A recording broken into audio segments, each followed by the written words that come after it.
નમસ્કાર દર્શક મિત્રો, હું ડૉક્ટર પ્રકાશ ભટ્ટ, ન્યુરોલોજિસ્ટ, વિજયદાસ બાપા આરોગ્યધામમાં સેવા બજાવું છું. આજે 29 ઓક્ટોબર એટલે કે આજના દિવસે આપણે વર્લ્ડ સ્ટ્રોક ડે ઉજવતા હોઈએ છીએ. સ્ટ્રોક એટલે લકવો કે પક્ષઘાતનો હુમલો.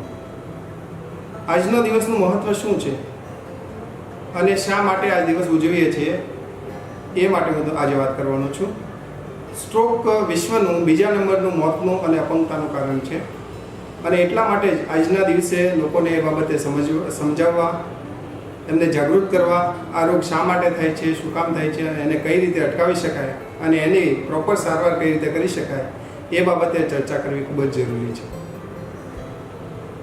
સ્ટ્રોક એટલે કે લકવા પક્ષઘાતના રિસ્ક ફેક્ટરની વિશે વાત કરું તો એમાં બે પ્રકારના રિસ્ક ફેક્ટર હોય છે. એક તો મોડિફાયેબલ રિસ્ક ફેક્ટર અને નોન મોડિફાયેબલ રિસ્ક ફેક્ટર.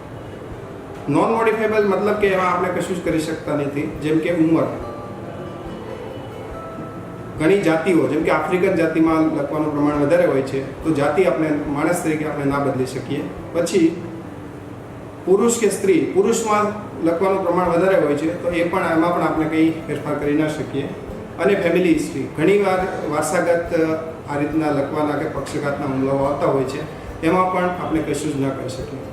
પણ તેની સામે ઘણા બધા મોડિફાયેબલ રિસ્ક ફેક્ટર્સ છે કે જે આપણે સારી રીતે કંટ્રોલ કરી શકીએ, મેનેજ કરી શકીએ અને લકવાને અટકાવી શકીએ.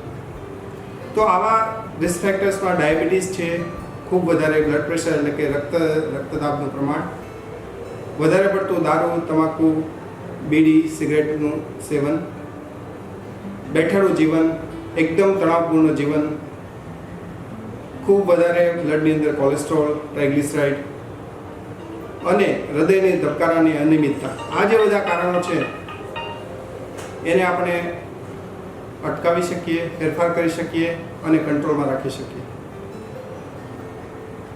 તો એના પછી હવે હું વાત કરું લકવાના પ્રકારોની. તો લકવાના મુખ્યત્વે બે પ્રકારો છે, એક થ્રોમ્બોટિક સ્ટ્રોક અને બીજો હેમરેજિક સ્ટ્રોક.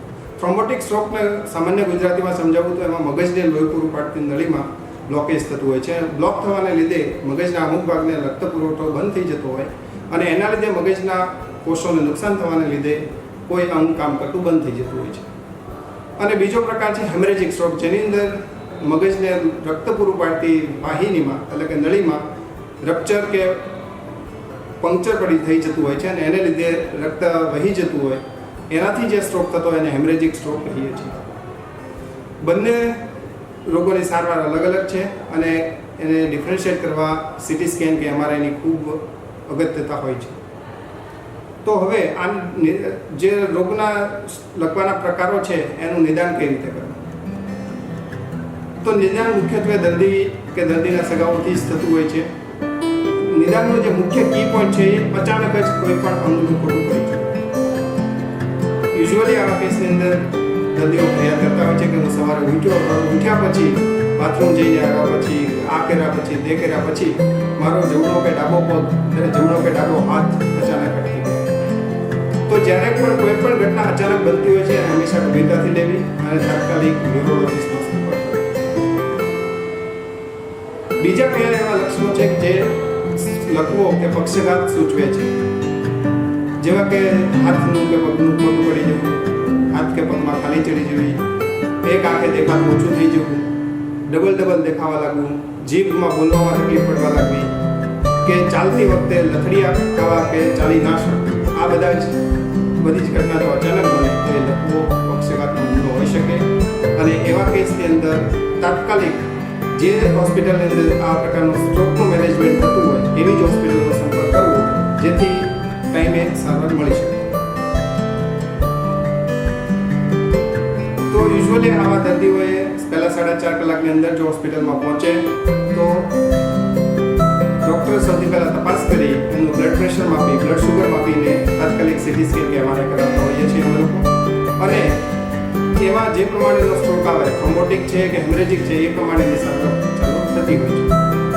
મોટાભાગના કેસ 80% કેસીસ નળી બ્લોક થવાને લીધે લકવો થતો હોય છે. તો એવા કેસની અંદર પહેલા 4.5 કલાકની અંદર આરટીપીએ નામનું ઇન્જેક્શન આવતું હોય છે. જે ઇન્જેક્શન થોડું મોંઘું છે, પરંતુ એની જે ઇફેક્ટ છે એ ખૂબ જ સરસ છે અને એના લીધે દર્દીની જે અપંગતા છે, મૃત્યુના જે દર છે એ ઘણા બધા ઘટાડી શક્યા છીએ.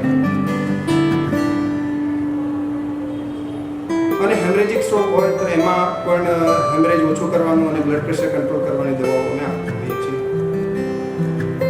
તો બીજું, હવે આ થઈ સારવારની વાત. તો આ રોગને અટકાવવા માટે આપણે કંઈ કરી શકીએ? તો યસ, લકવાને પક્ષીઘાતના હુમલાને અટકાવવા માટે આપણે ઘણું બધું જ કરી શકતા હોઈએ છીએ, પણ એના માટે જનજાગૃતિ લાવવી ખૂબ જ જરૂરી છે.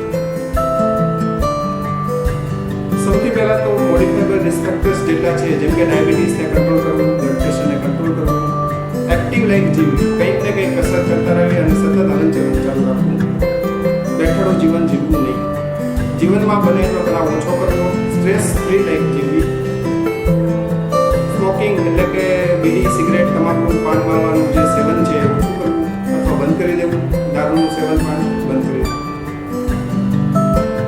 Time to time regular health checkup કરી બ્લડ શુગરને, બીપીને અને કોલેસ્ટ્રોલ, ટ્રાઇગ્લિસરાઇડને કંટ્રોલમાં રાખવા અને રેગ્યુલર હેલ્થ ચેકઅપ. અને જો એકવાર લકવો કે હૃદયની પ્રોબ્લેમ હોય તો એના માટે જે લોહી પાતળું કરવાની ગોળીઓ જે આપવામાં આવેલી હોય એ ટાઈમ ટુ ટાઈમ ડૉક્ટરને બતાવી અને ચાલુ રાખવી.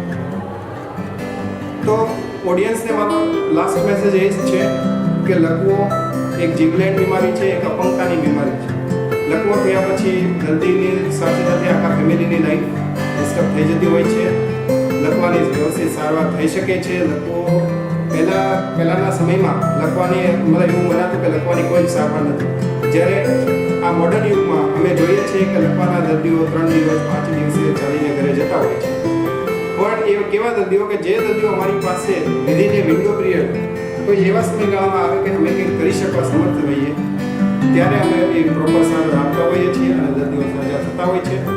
એટલે તમને આવા કંઈ જ પણ લક્ષણો જણાય તો તાત્કાલિક ન્યુરોલોજિસ્ટનો સંપર્ક કરવો.